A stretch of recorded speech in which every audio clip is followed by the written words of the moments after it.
Hi everyone, welcome to day 6 of my continued journey of gel printing every day.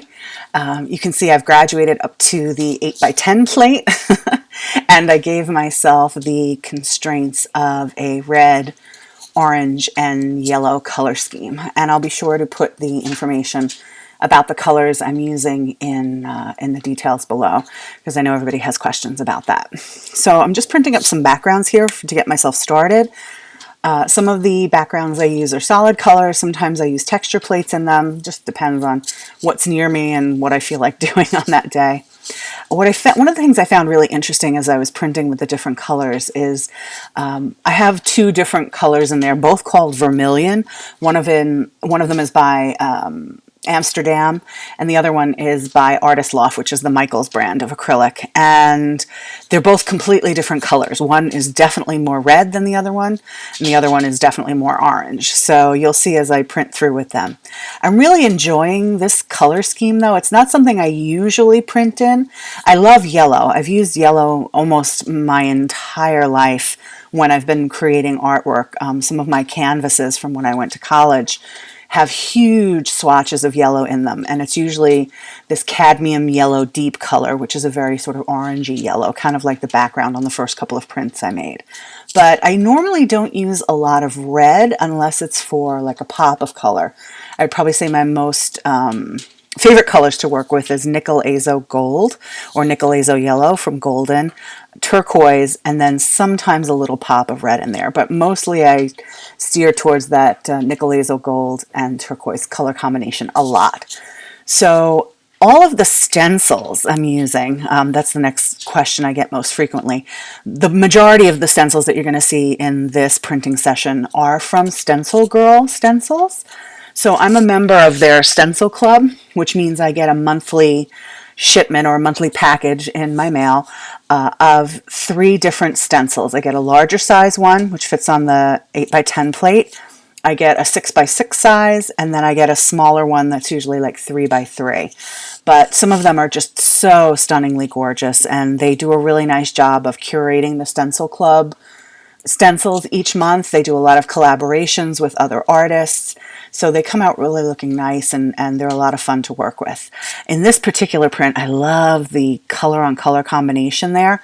Really beautiful. So I think one of them had like a regular red or crimson, and then the darker purpley color was violet red deep, or deep violet red, something along those lines. I'm just printing up some more backgrounds for myself here to work on top of. When you use darker backgrounds, I find you have to work with definitely more opaque paints on top of them. Otherwise, you really can't see a lot of the details from the stencils moving forward. But I'm really enjoying, that color. That's yellowish green. I know it wasn't exactly in the yellow family, but it was just such a gorgeous color, and I thought it would come out looking beautiful. And it does with the purple, pops really nicely. Like, look at that.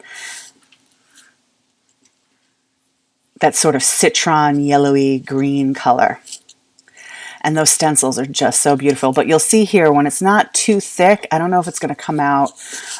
It's not going to really pop. I would have need to have added some more white to it. It was nice, but it was definitely not as vibrant as I would have wanted it to be. But that as a background looks really beautiful. And in one of my prior videos, you can see I used that yellow green with the Amsterdam greenish blue, and it comes out looking so gorgeous. The white I'm using is not a pure white. It's not titanium white. It's actually called titanium buff. I have a couple of tubes of it, and I only have 1 tube of white, so I have a tendency to use that a little bit more, and I think it's nice. It's not as stark. Here, this print definitely didn't work. I was kind of bummed about that. I thought it would show up a little bit better on there, so I wind up printing over that stencil later on. That's that first color of Vermillion. That's the one from Loft. So you can see that one's definitely more orange, but it's a really gorgeous color. And I really like the way it comes out. I print over the green with that, and it's very 1970s. But I like that. And that stencil's a lot of fun too. It looks like ladders, which is why I decided to print it on its own and not put it over anything else. Switching it up. When I film, I film, my camera only holds 20 minutes at a time on the card, and I can film up to an hour on there, but it shuts off after 20 minutes. Not quite sure why it does that, but it does. So you'll see the camera angle shifted a little bit, and you do see a little bit more of my paints over there and my roll-off sheet, but you still see all of the awesome prints that I did. So I decided to do a voiceover today rather than the music because I didn't know if people were maybe getting sick of hearing the music or whatnot, but you have to listen to me ramble on for almost 10 minutes. And I'm sitting here going, am I going to have enough things to say about the work? But I hope so. Oh, this stencil. I love this stencil. I didn't know what to expect when I pulled it out of the package. I was kind of like, oh, okay, it's X's. But holy moly, when you take off, look at that. Oh, it looks so cool.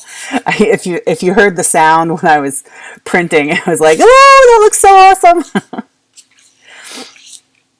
I'll definitely be using that one a lot. I really like it. They're not perfect X's. They just look really cool, and it's some nice wide open spaces in there. This color I was a little disappointed in. It's portrait pink. I don't have like a pink. I'll have to look at some of my like fluid acrylic colors, like the inexpensive craft paints. So I had this portrait pink. I don't know why I had it, but I had it. I obviously bought it on sale at some point and just cleared out all the colors that they had for purchase. But it didn't come out, it didn't work as well as I thought it would with the other colors. It just didn't play as well. I have to say I'm really loving the Amsterdam colors. I don't have a tremendous amount of them, probably about 5 or 6. I definitely have way more of the Liquitex colors, but the colors are just stunning. So next time I do an order, I'm definitely going to pick up some more of the Amsterdam paints because the colors are really vibrant and really beautiful. And they seem to play well with other paints, meaning I'm mixing them with Artist Loft and Blick colors and Liquitex acrylic basics, and they're really working very well with them. So I think I'm going to definitely pick up some more of them next time I can, or next time I do a big order, pick some of them up. You'll notice that I have a tendency to try and use all the paint that's on the roller and not waste any of it because there's always just such beautiful stuff on there. Oh, this color combination comes out looking really nice. So that's that violet red deep, and with the yellowish green color comes out looking really dynamic. You'll see when I do this next print with that stencil, which is gorgeous. I have leaves that also are by that same designer, and they look really stunning. You'll see them in a later video. This print comes out looking really nice. So this is a method I learned a couple of years ago where you leave your stencil on there even though you've pulled all the paint out from it, and then you go back in with another color. So you get a double print without actually double printing. So it all comes off in one pull.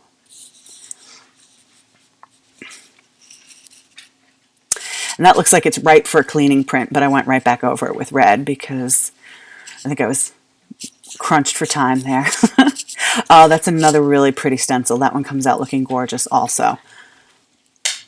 And another Stencil Girl stencil. But that red and greenish yellow combination comes out looking really beautiful. So here's just some up-close views of the prints that I did. I really love the way the colors played together. This is what they look like when they were dry. That's another version of that first print that you saw on there. That's that stencil that I just used at the end. I printed it twice. That leaf stencil in there, it didn't catch it on camera, but that was part of the set that I had that other smaller leaf stencil from my first video in it. So, and there's those two final prints at the end.